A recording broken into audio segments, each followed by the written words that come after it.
So let's take a gander at the harp that we got in the mail. The gentleman got a hold of me, and his harp that he had bought many years ago, the end of the reed had been broken. So we're gonna give a try at replacing this. Oh, that is not the ideal way to open that.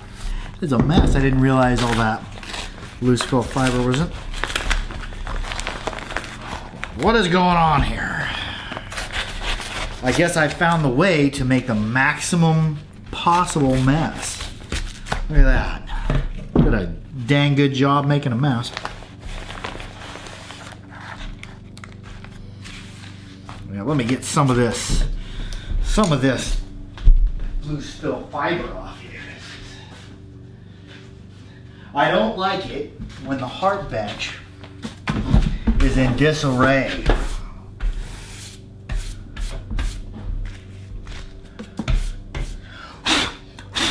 All right, all's well now. Let's take a gander at this harp. Supposed to send the harp and also the broken reed, which will help. I'll use it to make a pattern. There we go, very interesting looking. I'm wondering if this is cast, is it pewter? What is this? Harp, it's not. The harp itself is not flat. It is in fact, it is warped. And I don't know if this is, I'm gonna do some research. If this is pewter, I believe I might be able to straighten this, but let's, it has a very dull reed from before. Not even really sharpened. Flat on the back. Can assist with that. And drove in between there, and it looks like that may have been lightly crimped. I think we'll be able to figure out something on this harp, and I think it's going to be a whole lot better than this reed here.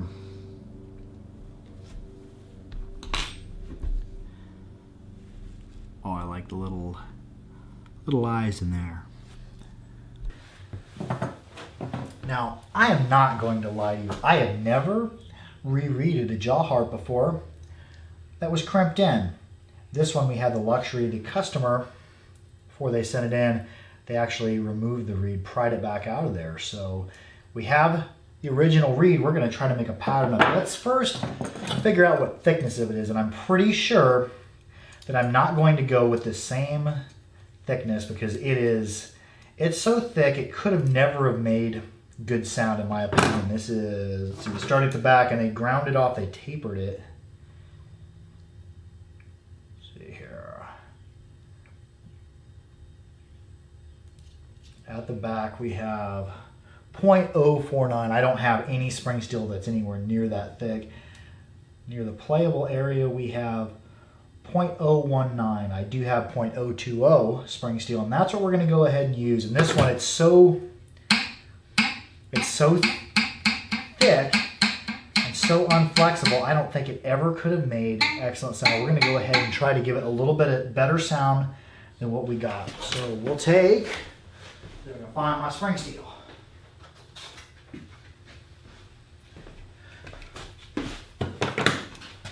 The calipers here. These are just cheap Harbor Freight calipers. Someday I'm going to go ahead and buy some good expensive calipers, but for right now, work with what we got. So what we'll do here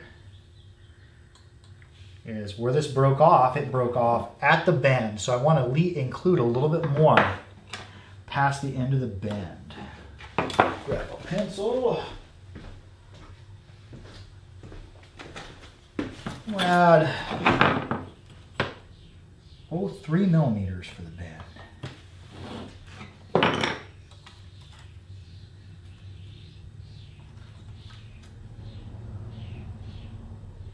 Just go ahead and use this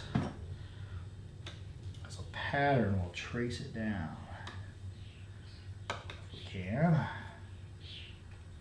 Got it moving all over.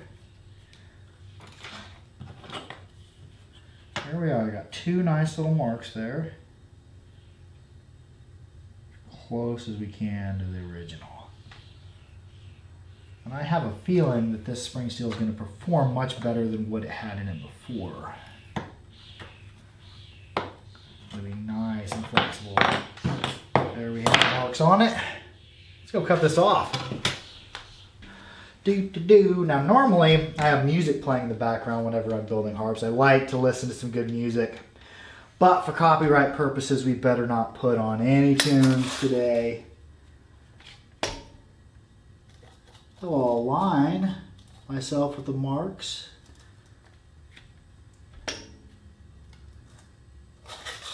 I can see them, they're kind of hard to see. I better remark this here.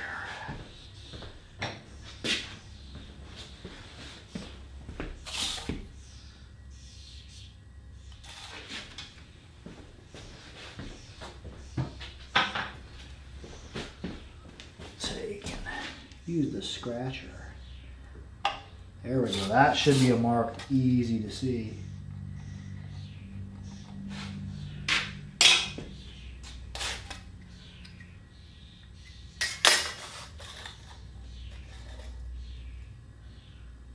Oh, the birds are having fun outside. There it is. Hold it.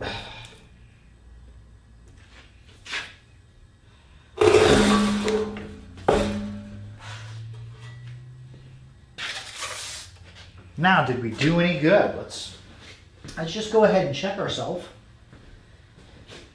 with the old reed. About 3 millimeters back. Oh yeah, that's a good match there. Now, before we do any grinding, one thing that I want to stress before you're cutting, grinding metals, all that, wear some eye protection. Take care of those eyes. When you get older, you don't want to be missing one.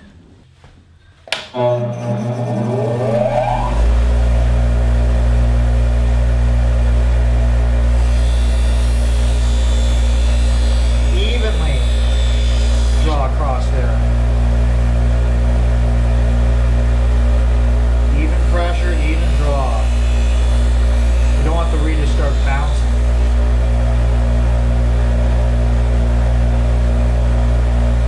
Match that sand on the back.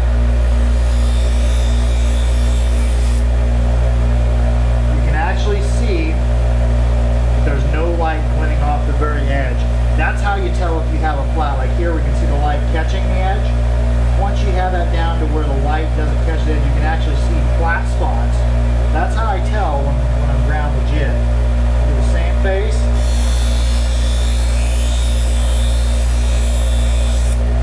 If your reed starts to get a little hot, I'll hold it right in front of the air coming off the wire wheel. Even.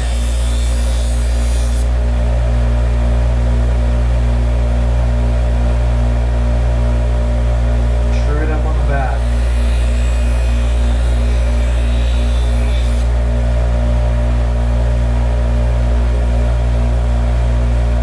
That's a good edge. All the way down. We want it to look like it's done by a machine. Consistency. It is very, very important that your edges be true, straight, square with each other. But after we finish grinding this, there is still a burr. If we were to have a microscope, we could look at the edge of there. There will be a small burr that looks almost like hair rolled over. We need to get rid of that because that's going to create fuzzy sound. Next, we're going to hone it on a stone. Here I have, this is a Norton medium grit. I think it's a 200 some grit. Oh, medium grit. Oh, she's a little dirty. That's what it says. The bench, it gets so dirty so quickly when you're working on harps. We have our stone, a little bit of water. I just keep the same water that I quench my reeds in when I'm bending. I keep that around for my stones. Now what I'm going to do, I'm going to take my reed and I'm going to match the same angle I'm going to hold, and I'm going to go back and forth using my finger to create pressure on there. We're going to hone that burr right off there, creating a smaller burr. And you can actually feel when the burr is gone right now. I feel the imperfections as I slide along there. I want it to feel absolutely smooth, absolutely flat. Take all those little imperfections. The grinder took off. The grinder, all it did was removed a whole bunch of stock to form a nice even edge. But on that edge, it creates a burr, so we want to take that burr right off. And I can feel just has just a little bit more imperfection on that side, so I'm going to go ahead and I'm going to go over it again. Don't skimp on honing your reeds. Get your reeds honed very nicely. Your sound will much benefit. A nice, sharp, smooth reed creates smooth, sharp sound. A dull or burred reed creates a fuzziness. We don't want fuzziness in our harp. We want our harp to sound like a bell. We're going to go ahead and hone the other side. I've never replaced the reed on a harp that's crimped. I've only replaced one jaw harp reed before, but just because I haven't done something, it's not going to at all stop me from doing it. And that's the good thing about growing and getting beyond your comfort zone. If you push the limits of your comfort zone, you'll be able to surprise you what you can actually accomplish. So I encourage all of you, try something you've never done before. Learn something new, learn a new skill. Build a jaw harp, fix a jaw harp. It's good for not only the body, but also the mind to do new things. Exercise your brain, learn a new skill. Try something new.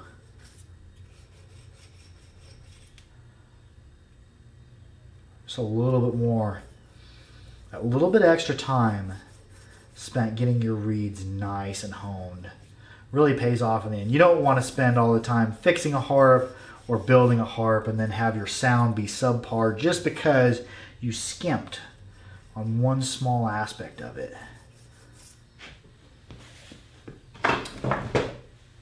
Now, we're done with that. Let's find my block of wood. This I learned from sharpening axes. I can't remember what the name of the YouTuber was posted. They had an old guy on there he was an old forestry guy, and he was teaching how to sharpen axes. After he got done with the axe, he would take it on his wood bench, and I'm just using my push log. I'm going to draw it across there once, twice, and then I'm going to do the same honing motion that we did before on the stone. Wood is smooth and it's slightly softer than your stone is, and it's going to get rid of the finer burr. This is a method of stropping. Use this sometimes on knives. I've used it on axes, and it works phenomenally. We're removing that burr, and we're getting rid of that burr. We're massaging that burr that's on the edge of our reed out thinner and thinner till it eventually breaks off.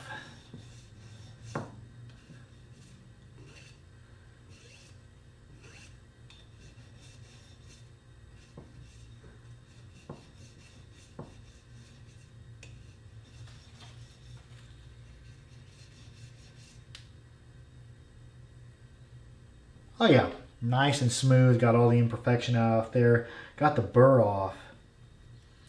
I think that'll work. Get a sip of caffeine is what we need here. That's some new loose leaf black tea. I enjoy tea more than coffee most of the time. I find coffee to be a little bit too strong. Me and most members of my family, we're pretty sensitive to caffeine. Let's readjust here, get a better look. There we go. We're going to put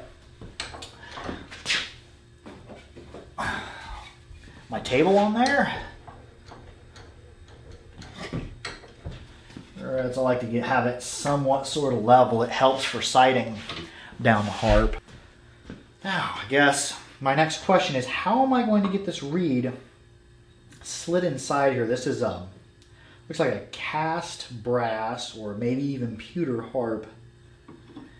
Slightly irregular. It's cool looking. I don't know if it was ever a high quality harp, but judging from the quality of the reed, that the frame itself is bent and that nothing on it was sharpened.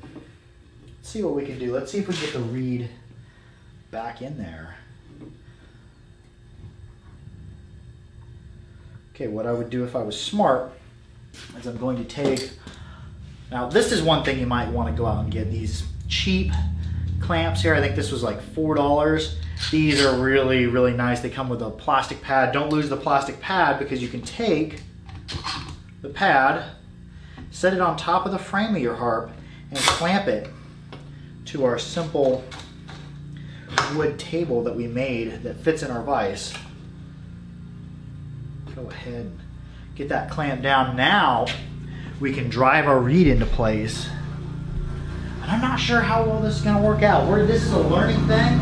Y'all are learning with me. And the gentleman who comes to mow the yard, sounds like he's here.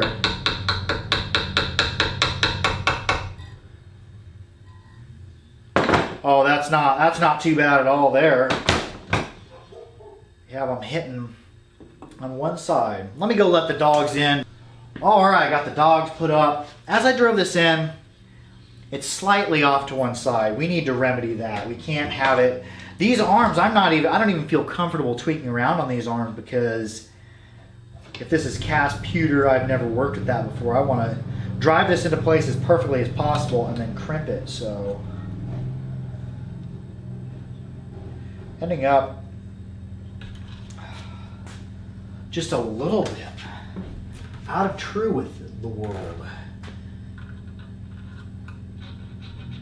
I want to take off. Okay, if I want it to go that way, I want to take off just a little bit on this side, a little bit off this side. I want to grab my little teeny square or little teeny triangular one, and we'll just go a little bit off that side. We'll go a little bit off this side. See if that makes. We'll go a little bit at a time. I don't want to go too much.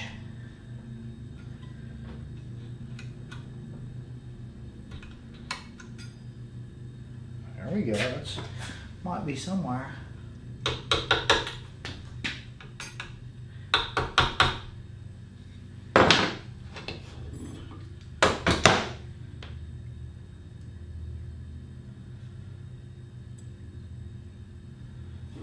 Still wanting to pull off the side. We have to remedy that because I don't want to move this frame around too much. We need to go learning. Go a little bit off this side right here. Maybe I can file that.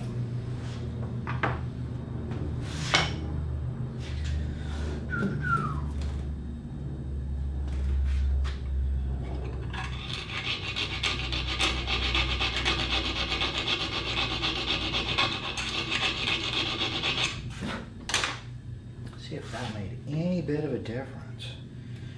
All learning. Went ahead and put it to the grinder and ground a little bit. Continued my angle a little bit further.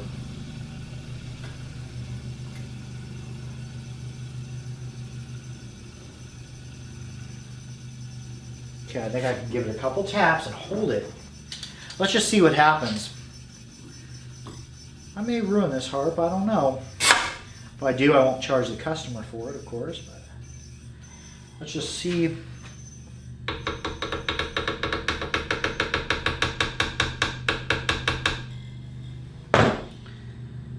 What happens.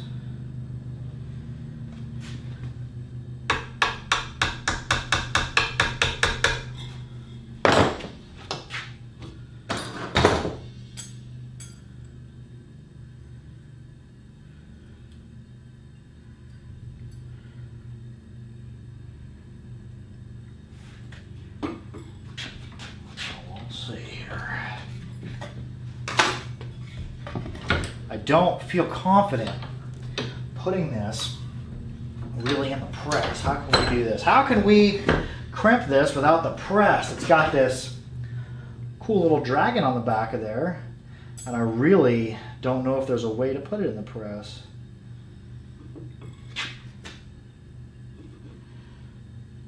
Maybe we'll clamp it on the wood. We'll give it a little tap here. See what happens. I don't know exactly what's going to happen. I'll take $40.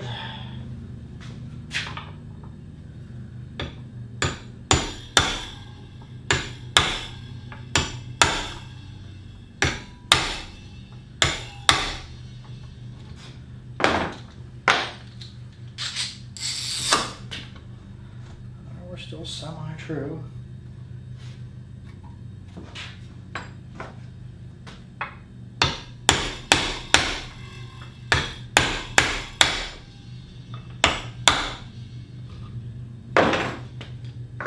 Yeah, it's malleable enough that it's actually smushing it over, so that's good. Holding it is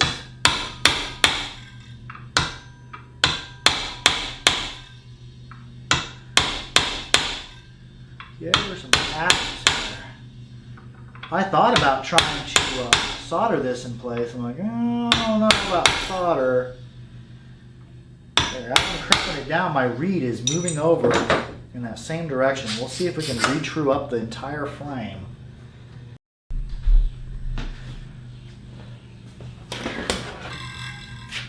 Go ahead, we'll do some more talking on this.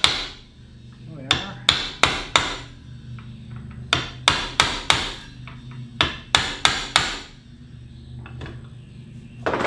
Couple more taps, we'll call it good. We came just barely off of true with the reed, and I'll see if I can go ahead and remedy that by truing up the frame with it.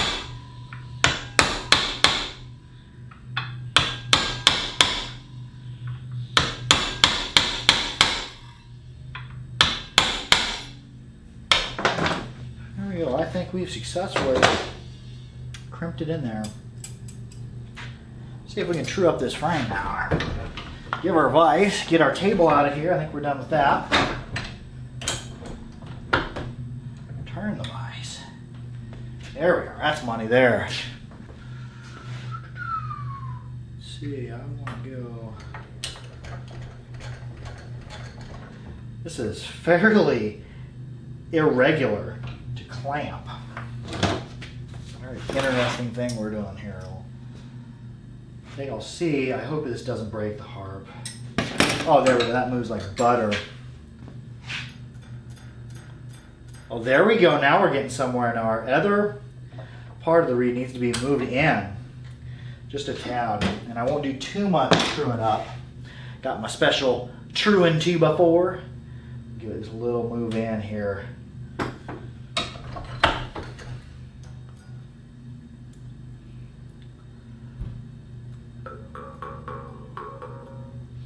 Couple things we're forgetting.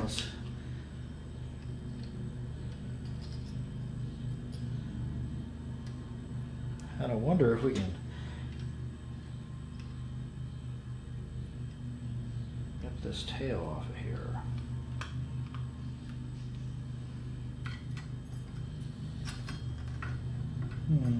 I wonder how. Oh, I know how we could do this. Let's see here.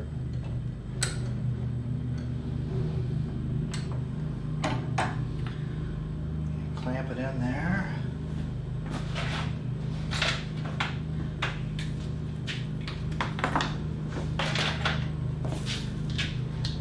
We have our rotary tool here. Got a little teeny cutoff wheel for here. Can't really get to it because with the snips, because we have the back of the dragon's head on there. It's impeding our way.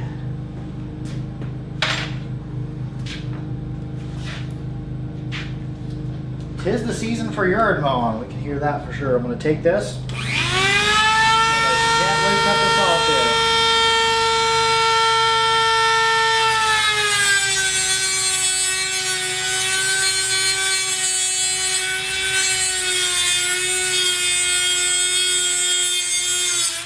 There it is. Get rid of this reed. I try to throw pieces of reed away because they got sharp edges. Get rid of that. And let's go ahead and let's change. Let's see. Trusty little wrench here.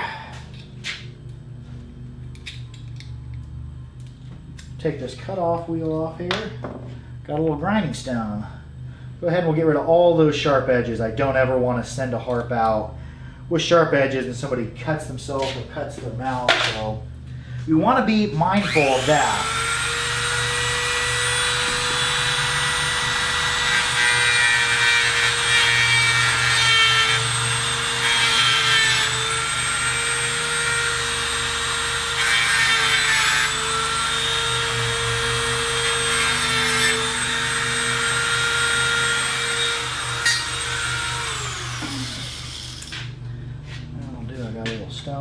get in there.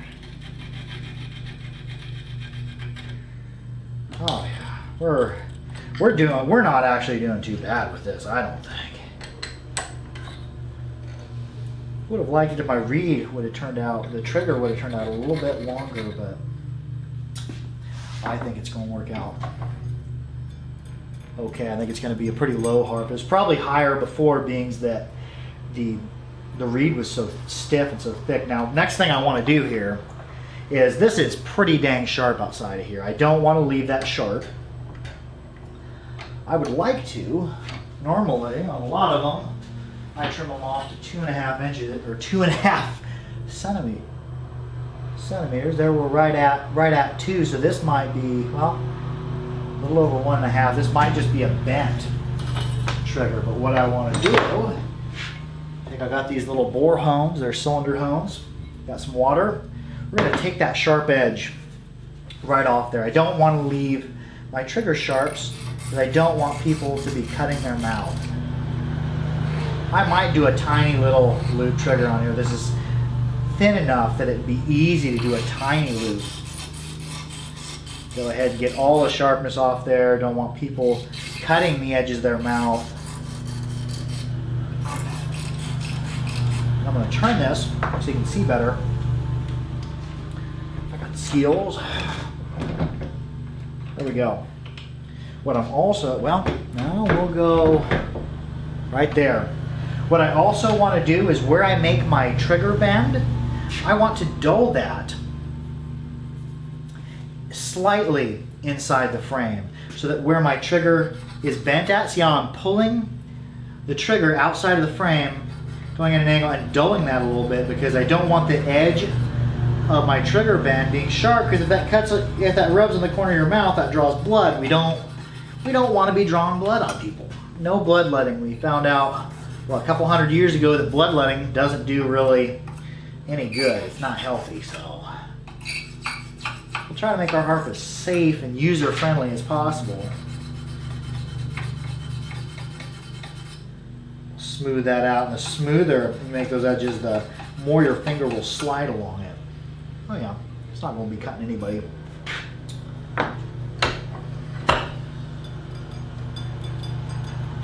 Okay, now we are ready to go ahead and bend this. I'm going to wipe all the water off this. I'm going to mark right where the end of my frame is. I don't want to make any bending inside of that. I don't want my bend to be inside my frame. So I'm going to put, when I go to bend this, I'm going to take my pliers. Now these are the pliers that I ground all the teeth off them. They're polished and smooth. When I go to make my bend, I'm going to put it right there and then make my bend. I'm going to put my other pair of needle nose right outside of that with a space in between them. I'm going to make my bend there so that I'm staying straight up until the end of my frame. And I got this little torch here. It takes a little bit to warm up. I'm able to lock it out. We'll give it a minute to warm up.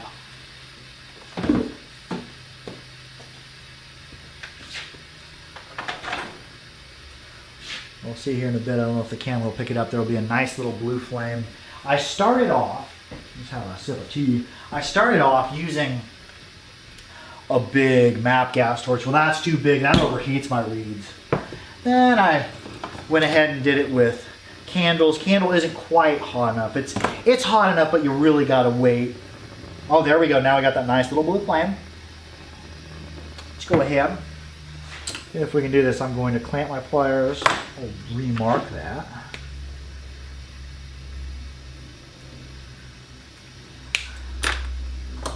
There we go. Clamp my pliers right to the edge of my mark. Try to keep your pliers perpendicular to the trigger.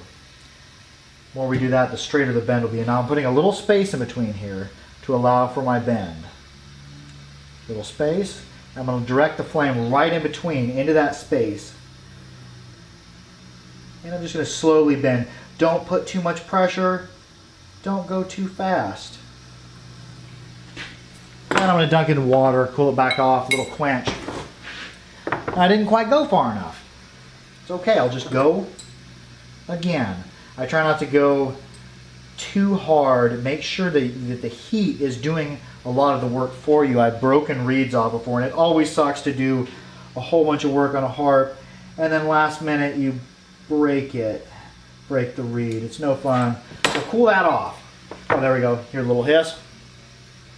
Now, I don't know if you can see that very well, but my reed is off to the side. I want to correct that.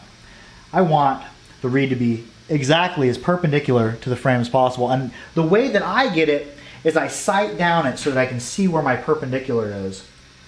If I'm a little bit off, I'll go ahead and I'll gently, with the pliers holding, move back. Going a little bit at a time. That's pretty close. Now, I want to go ahead and do a tiny little loop. Because this trigger isn't very wide, I could probably get away with making a little teeny loop. Let's go ahead and see if we can do that. See if I got the skills. Let the heat start doing the work.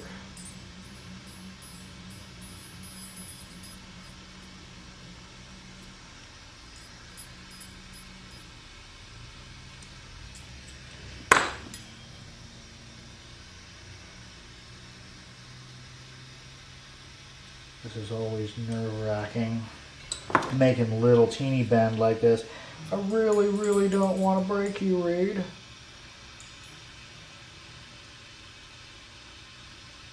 There we go.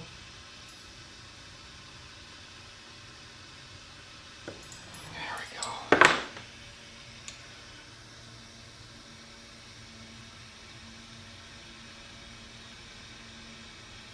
Let the heat do the work for you.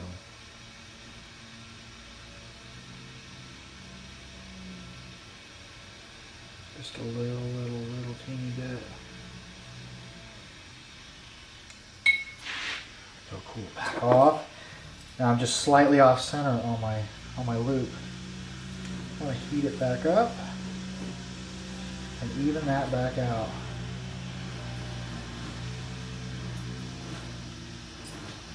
There we go, little teeny, quench it, little teeny loop. That's what I was looking for here. There you go, close it. I got a tiny gap there, and I'll go ahead and I'll close that. Heat it up. There we go. Now we're done fussing with the fire. Let that cool off, and a good thing to have when you're cutting, when you're grinding, especially when you're messing around with fire in a shop. It's so easy to catch cobwebs or wood shavings on fire. Make sure that you have a fire extinguisher. This isn't expensive. This is probably a $20 or $30 fire extinguisher. Make sure you have a fire extinguisher in your shop. You don't want to be grinding and then figure out afterwards, oh, I should have had a fire extinguisher. Here we have a little teeny loop trigger, and we're just a tad off of perpendicular. I'm going to fix that right now. If you look at it, it is going just off at that direction, just a tad. So put the pliers to it, and we'll come over just a tad. Oh, there we go. That's good and perpendicular. Now we're not quite finished yet. If you look, my gaps could be a little bit tighter, especially here on this side. The easiest way to see your gaps if you have like a white computer screen, or I just have a white well-lit wall, and I point at the wall and I can see my gaps, and I'll sight down it and see when they're even. Okay, what I'm going to do here, we'll sight and get some more light over here. There we go. More light. They're really going to town on the yard out there. Okay, I can see this side needs to be brought in a little bit. So I'm going to clamp it. And I'm just going to go just a little bit at a time. I don't want to go too much and have to come back, which sometimes you do that.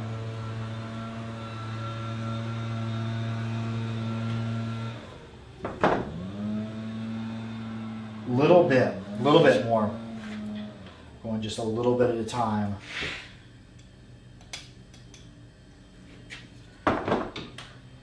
Right there, I went just a little bit too far. And this metal is so soft, I could probably, yeah, I can get that with my fingers. Go in just a little bit. Bring this side. I'll move the reed out with my thumb. Bring it in just a little bit. A little bit too much. We'll come back.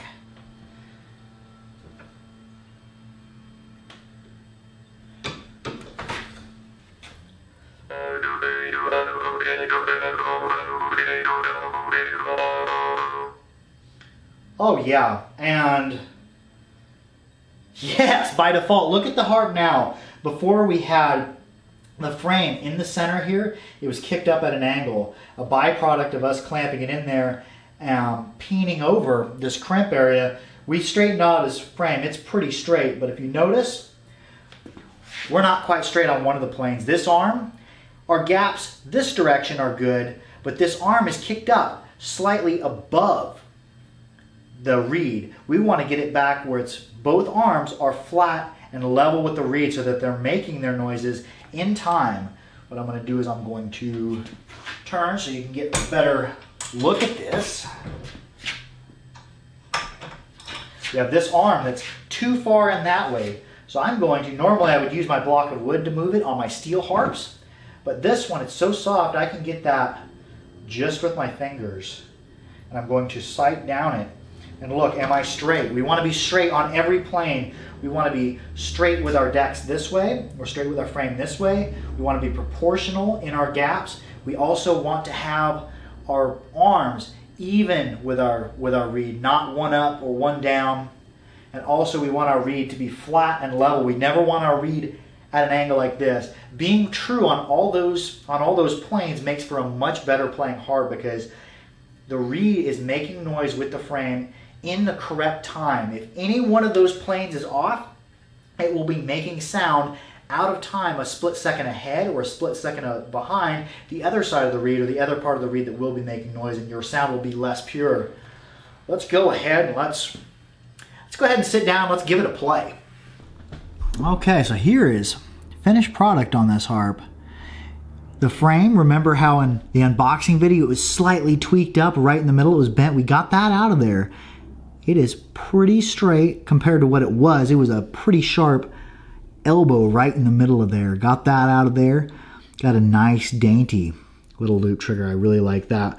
Our gaps they're pretty dang tight, and they're pretty even. Reed is nice and sharp. Now the frame itself, the frame's pretty dull, but I didn't want to change the frame of this too much. I want it closer to original sound. And this probably, I don't know what it sounded like to begin with. It probably sounds better than it originally did sound because we got a much better reed in there. I don't know where I put that reed out. I'll have to find that over there. But yeah, here we have a very, very flexible, very good spring steel reed in here. Crimp, that didn't turn out too bad. I had to crimp by hand, but it turned out pretty nice. And a byproduct of crimping it, we got our frame straightened out. Got a nice reed in here. Let's get an ear on it. Let's see how it sounds. So let's see how we did. A little listen. Now I didn't do any modifications really to the frame other than slightly straightening up the bent arms. The frame itself is pretty dull. So I'm not imagining that the original sound on this harp was extremely high quality, but we'll see how we did here.